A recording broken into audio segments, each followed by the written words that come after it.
На 85-м году жизни после продолжительной болезни скончался большой патриот Ингушетии, политик и общественный деятель Бембулат Богатырев. Он стоял у истоков создания ингушской государственности.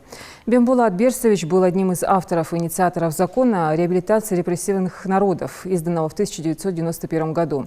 Свои соболезнования семье Бембулата Богатырева выразил глава Ингушетии. Юнусбек Евкуров отметил, цитата: «Бембулат Берсович был уважаемым российским и ингушским политиком, опытным государственным деятелем.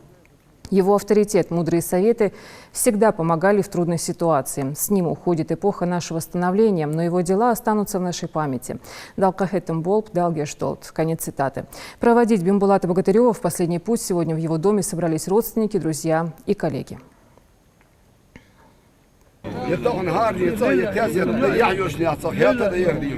دال يرمر كشكي بول بيحجوش هالديش دوش على خود بولش يجا يخود بول واسر قصبط بول شمد وريس والله واسر صلوا عليه وخبر بول يستخدم بول يتي تحشيدو كل بيت يرد امن وعور يرد حور تخن مو فرغتو يواس حور خلج خان شي ديغ عقل وقت وقمن زرغدي هنا شي حور احمد ارنج بس تحقق سجى حاجة القواش داش بس ليهون أقمن ليهون سي حديقة أقمن ليهون موتك حليقة أزقمن ليهون شو شيء سرج شو الحال دارز لا تسجى وريه ده الله يبيز أمد ده ويلا نسمع ده